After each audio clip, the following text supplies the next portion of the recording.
Good morning. Happy new year सभी को। प्यारे बच्चों, आज की इस ऑनलाइन क्लास में हम अपनी पाठ्य पुस्तक वसंत भाग 3 के पाठ नंबर 17 एक टॉपिक है। पाठ का नाम है बाज और सांप। बाज और सांप। इस पाठ के लेखक हैं निर्मल वर्मा। पाठ के जो रचनाकार हैं उनका नाम है निर्मल वर्मा।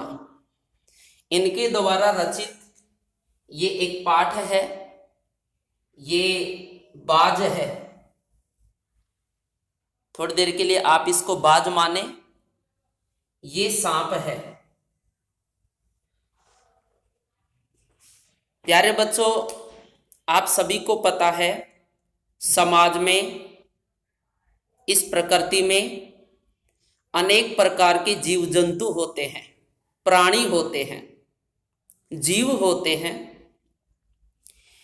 इन प्रत्येक जीव जंतुओं का अपना एक व्यावहारिक जीवन होता है। सभी जीवों का जीवन एक समान नहीं होता। जैसा कि हम यहाँ पर पढ़ेंगे, एक प्राणी है, जीव है जो बाज है, पक्षी है। एक रेंगकर चलने वाला जीव जंतु है जिसका नाम सांप है। समाज में बाज को साहस का प्रतीक माना जाता है। हिम्मत वाला, संघर्षशील।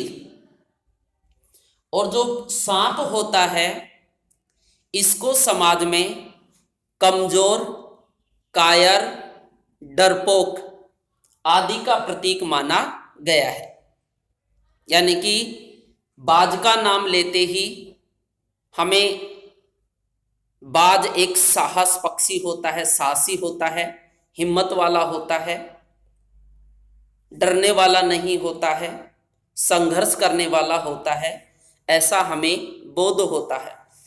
और सांप का नाम लेते ही हमारे मानस पटल पर एक छवि बन जाती है कि सांप एक छोटा सा जीव है, डरने वाला है, कायर है, डरपोक है। इसी प्रकार से यही बात निर्मल वर्मा लेखक ने इस पाठ के माध्यम से हमें बताया है। पाठ में कोई विशेष घटना का उल्लेख नहीं है।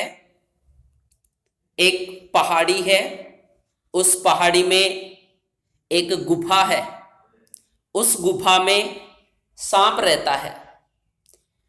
उस गुफा में रहकर सांप अपने आप को बहुत भाग्यशाली मानता है।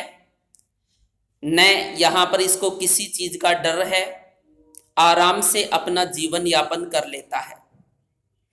इसी गुफा के नीचे एक बहुत बड़ा समुद्र है, सागर है, जिसमें समुद्र में उठने वाली लहरें चलती रहती हैं। एक रोज की बात है कि न जाने कहां से घायल अवस्था में एक बाज सांप की गुफा में आकर के गिर जाता है, गिर गया। दोनों के बीच में वार्तालाप होती है। घायल बाज को देख करके सांप एक बार घबरा जाता है कि मैं इतने दिनों से यहाँ आराम से था, मुझे कोई डर नहीं था, लेकिन आज ये बाज मुझे क्या करेगा, खाएगा। क्योंकि सांप का शत्रु कौन होता है? बाज होता है। सांप का शत्रु बाज होता है। तो इस सांप को इस बाज का क्या लगता है? डर लगता है। और ये कांप करके एकांत में जाकर के छिप जाता है। तभी सांप ने देखा कि बाज घायल अवस्था में है, इसके पंख खून से लथपथ हैं, ये उड़ने में असक्षम है। तभी सांप की हिम्मत बढ़ती है और सांप रेंगता हुआ बाज के सामने आता है, दोनों में आपस में वार्तालाप होती है। इसके बाद सांप से बाज ने बोला कि मेरी अंतिम इच्छा है कि मैं एक बार फिर से आकाश में उड़ सकूं। जबकि ये घायल अवस्था में है, फिर भी इसकी हिम्मत देखिए, साहस देखिए।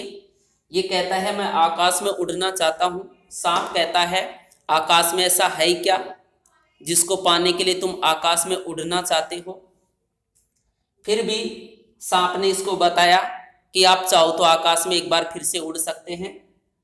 बाज रेंगता हुआ चट्टान के पास जाता है और अपने पंखों को फैला करके उड़ने का जैसे ही प्रयास करता है, इनके पंख इसको धोखा दे जाते हैं, साथ नहीं देते हैं और बाज लुढ़कता हुआ समुद्र में जाकर के गिर जाता है। समुद्र की लहर उसको बहा करके ले जाती है। सांप इस दृश्य को देख करके घबरा जाता है, लेकिन इसके मन में विचार भी आता है कि ऐसा आकाश में क्या है जिसके लिए मरते समय भी बाज डरता नहीं है और उड़ान भर जाता है आकाश में उड़ने के लिए। सांप ने भी उस आकाश में उड़ान भरने की सोची, थोड़ी दूर गया और जैसे ही चट्टान से छलांग मारी, तभी कहते हैं पंखों के अभाव में सांप लुढ़कता हुआ एक छोटी सी चट्टान के ऊपर जाकर के गिर जाता है। भगवान का शुक्रिया था कि सांप को मामूली चोट लगी, लेकिन अपने प्राणों को उसने क्या कर लिया था, बचा लिया था। तब इसने आकाश की उड़ान को बेकार बताया, निरर्थक बताया कि उस आकाश की उड़ान में क्या, जहाँ मैं रेंग नहीं सकता, जहाँ कोई सहारा नहीं मिलता, ऐसी उड़ान से मुझे कोई लेना देना नहीं है।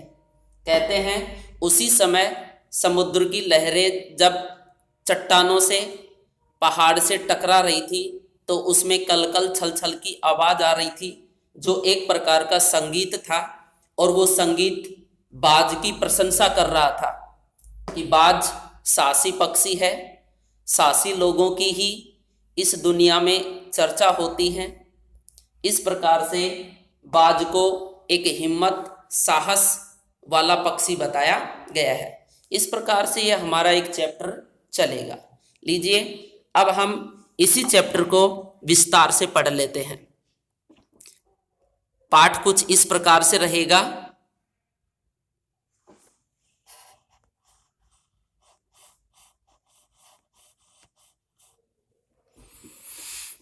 समुद्र के किनारे ऊंचे पर्वत की अंधेरी गुफा में एक सांप रहता था।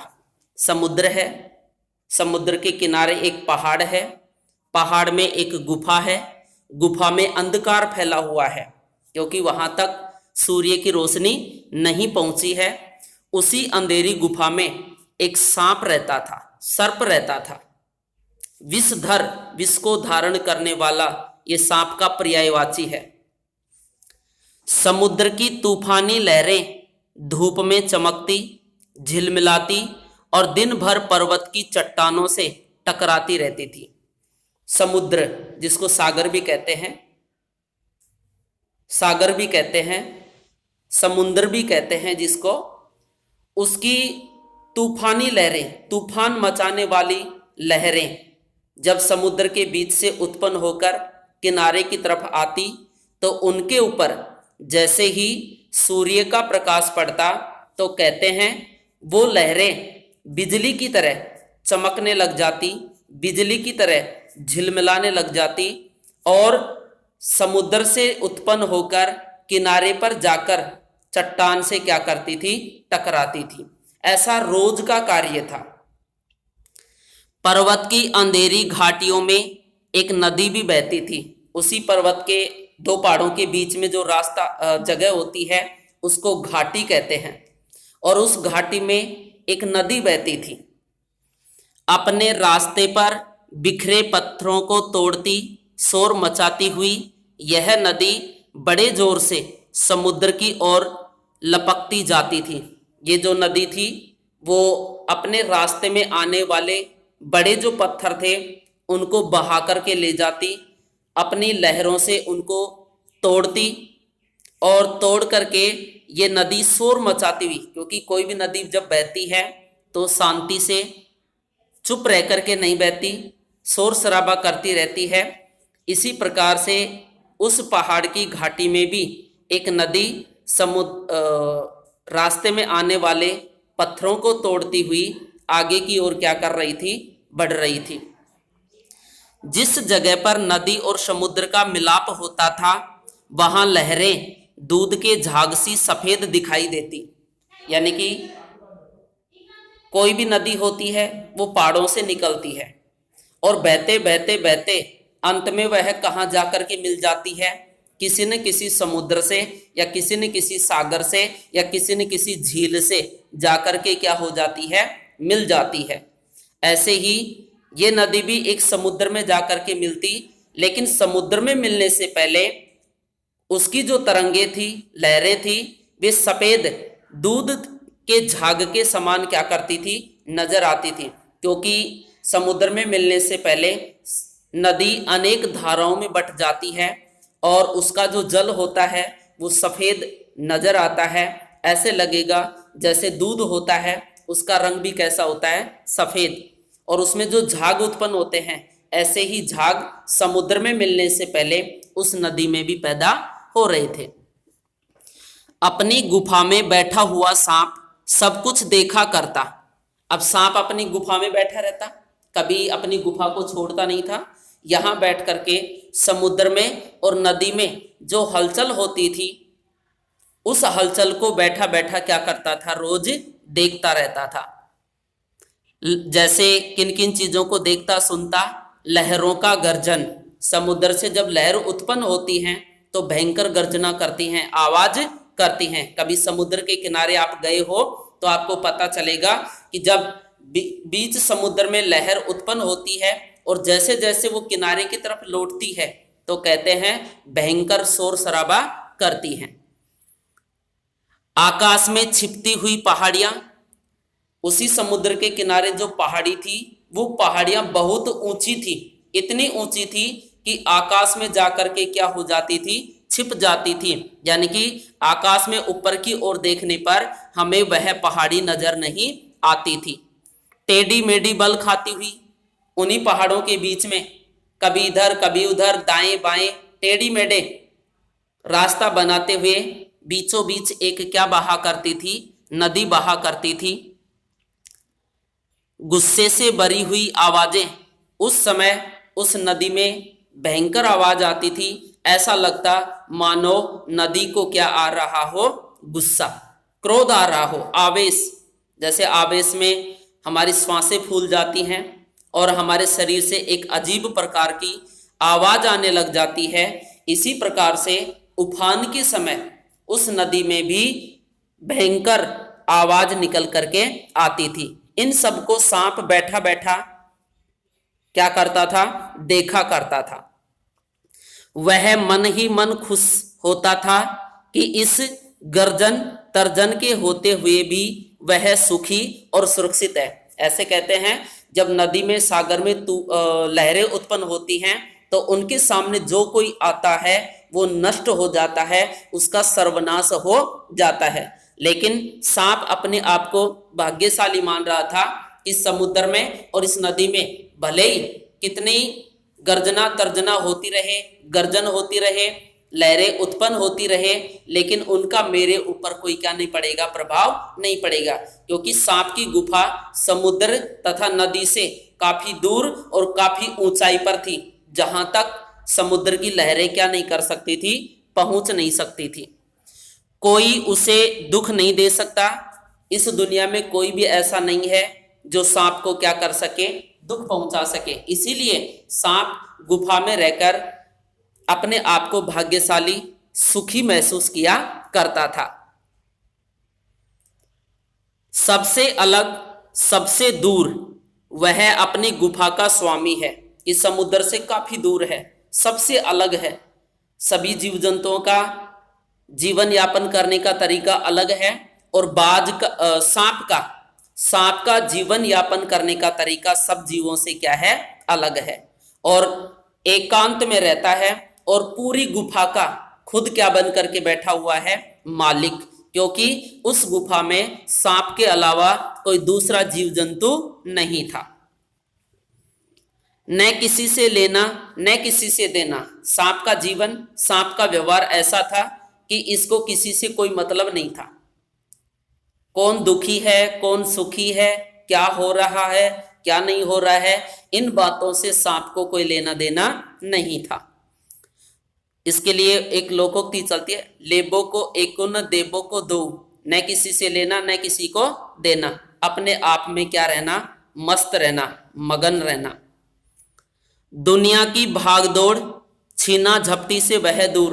दुनिया के जीव जंतु भोजन की तलाश में, रोजगार की तलाश में एक स्थान से दूसरे स्थान पर रोज भागदौड़ दौड़ धूप किया करते हैं, लेकिन बाज को, सांप को ऐसा करने की कोई जरूरत नहीं पड़ी। आराम से अपना जीवन यापन कर रहा था।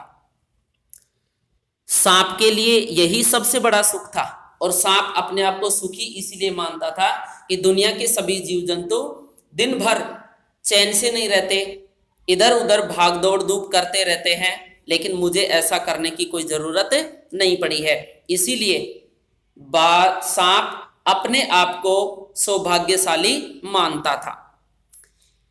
एक दिन एकाएक, एक दिन की बात है, एकाएक, एकाएक का मतलब होता है अचानक, आकाश में उड़ता हुआ खून से लथपथ एक बाज सांप की उस गुफा में आ गिरा।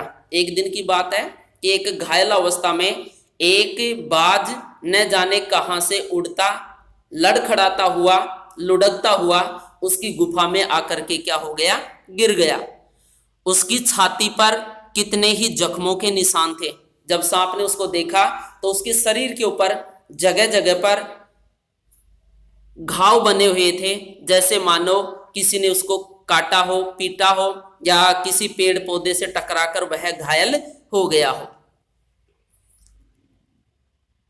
पंख खून से सने थे, पूरा शरीर पंख खून से लथपथ हो गए थे। और आप भी जानते हैं खून थोड़ी देर बाद में क्या हो जाता है, सूख जाता है। सूखने से उस बाज के पंख क्या हो गए थे, चिपक गए थे, जो उसको उड़ने में दुविधा पैदा कर रहे थे। वह अधमरा सा जोर शोर से हाँफ रहा था, जोर जोर से हाँफ रहा था, अधमरा था। कभी भी उसकी क्या हो सकती है, मृत्यु हो सकती है। अधमरा शब्द में क्रमधार्य समास है, आधा है जो मरा, क्रमधार्य समास है। और जोर जोर से हाँफ रहा था, श्वासें फूली हुई थी उसकी, क्योंकि उसके शरीर के बल पर ही वह उड़ करके आया था, न कि पंखों के द्वारा। पंखों से उड़ता तो शायद बाज की श्वासें नहीं फूलती, लेकिन उसके पंख तो खून से लथपथ हो गए थे, इसलिए उसको उड़ने में बड़ी परेशानी आ रही थी। और जब जब परेशानी शरीर को होती है तब तब हमारा शरीर हाँफने लगे जाता है। जमीन पर गिरते ही उसने एक दर्द भरी चीख मारी और पंखों को फड़फड़ाता हुआ धरती पर लौटने लगा। उसको काफी पीड़ा हो रही थी उड़ने का, फिर से उड़ने का प्रयास कर रहा था, ऐसा हुआ नहीं, और चीखता चिल्लाता हुआ जमीन पर क्या हो जाता है, गिर जाता है। डर से सांप अपने कोने में सिकुड़ गया। सांप को डर लगा, क्योंकि सांप का सबसे बड़ा दुश्मन कौन होता है, बाज होता है। और बाज को देखते ही सांप क्या हो गया, घबरा गया और कोने में जाकर के सिकुड़ जाता है, छिप जाता है, घबरा जाता है। किंतु दूसरे ही क्षण, लेकिन दूसरे ही पल उसने सांप भांप लिया।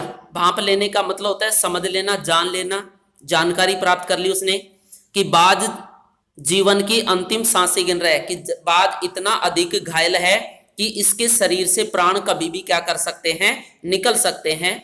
और जिसके प्राण निकलने को हो उससे डरना क्या, और उससे डरना बेकार है। इसलिए ये मेरा कुछ नहीं कर सकता, मेरा कुछ भी बिगाड़ नहीं सकता, मुझे कोई खतरा नहीं पहुंचा सकता, ऐसा समझ करके सांप में थोड़ी सी क्या आ जाती है, हिम्मत आ जाती है।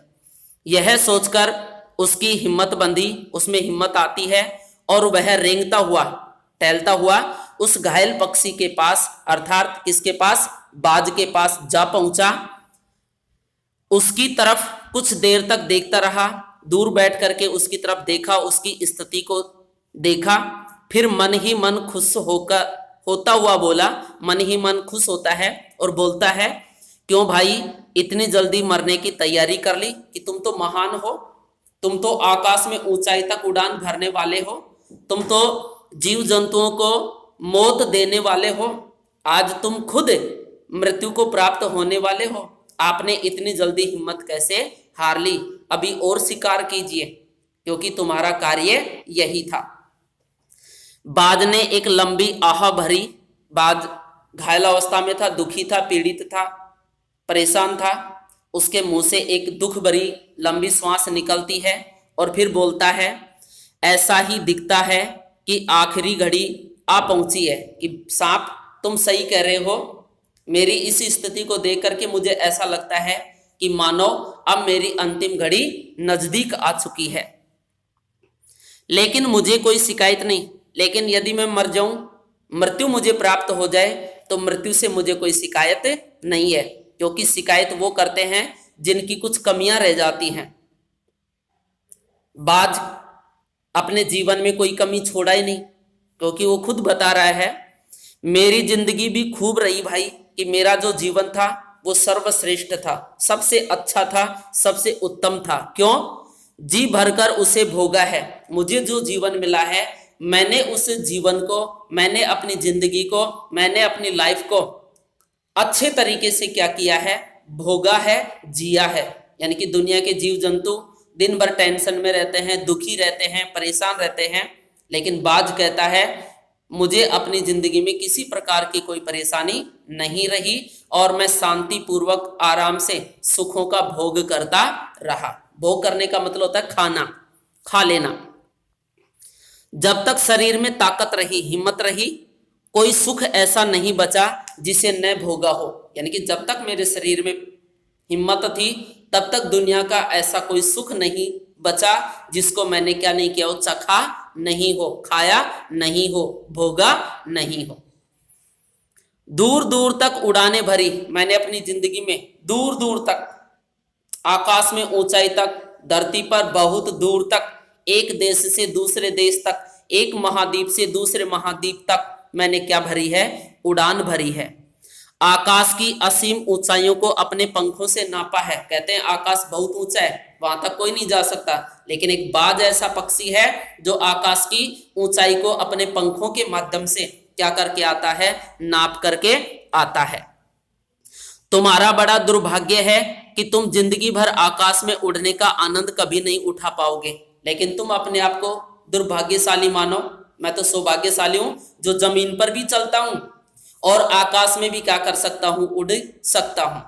लेकिन तुम बड़े दुर्भाग्यशाली हो कि तुम जमीन पर थे और जमीन पर ही रेंग सकते हो, जमीन से ऊपर तुम कभी भी क्या नहीं कर सकते हैं? उठ नहीं सकते हो। इसलिए कहीं ना कहीं मैं आपकी बजाय सबसे बड़ा क्या हूं? सौभाग्यशाली हूं।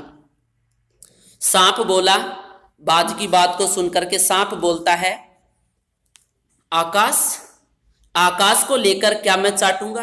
कि क्या है उस आकाश में? उस आकाश को लेकर के मैं क्या करूंगा? जहां मैं रेंग नहीं सकता, उस आकाश से मेरा क्या वास्तव, क्या लगाव, किस काम का वो आकाश? आकाश में आखिर क्या रखा है कि उस आकाश में रखा ही क्या है जिसके लिए मैं वहां पर क्या करूंगा? उड़ान भरूंगा।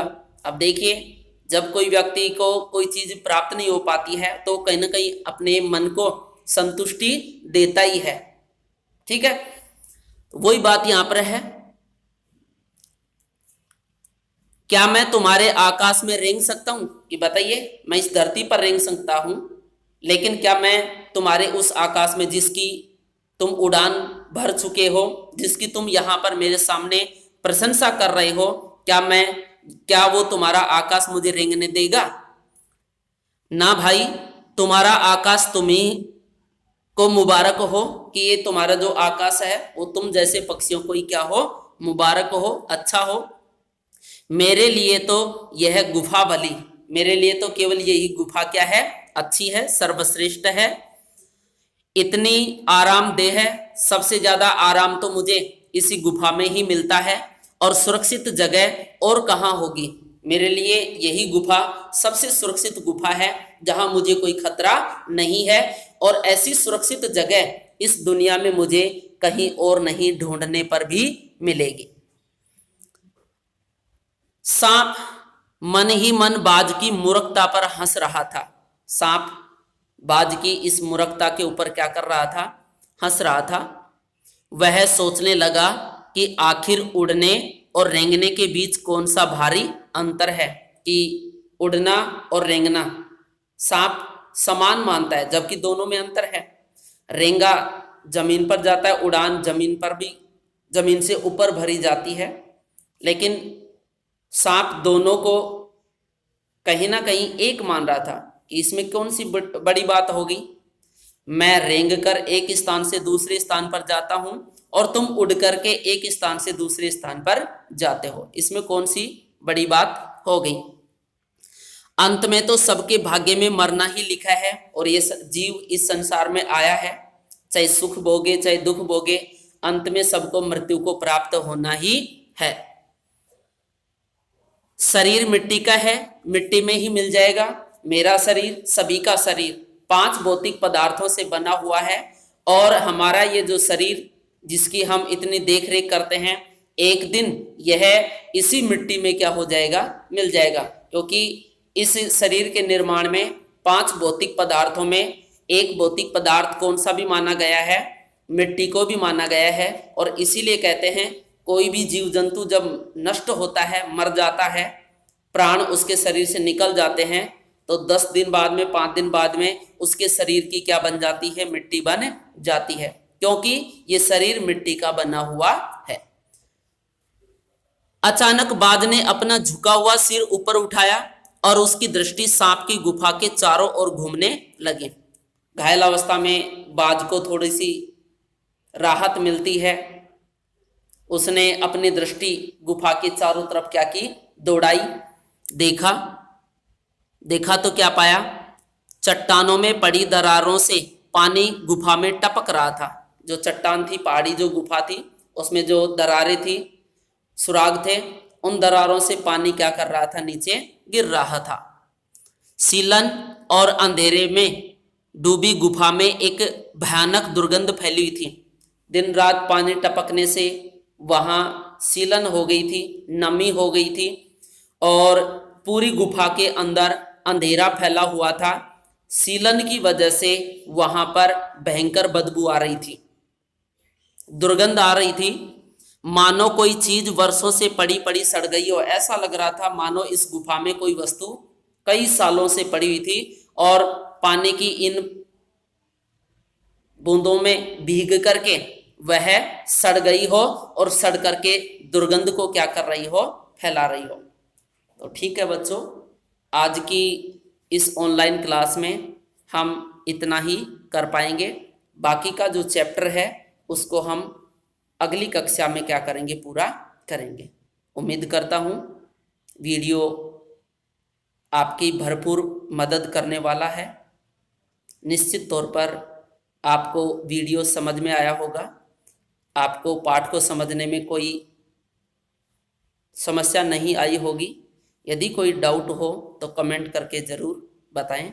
धन्यवाद। जय हिंद, जय भारत।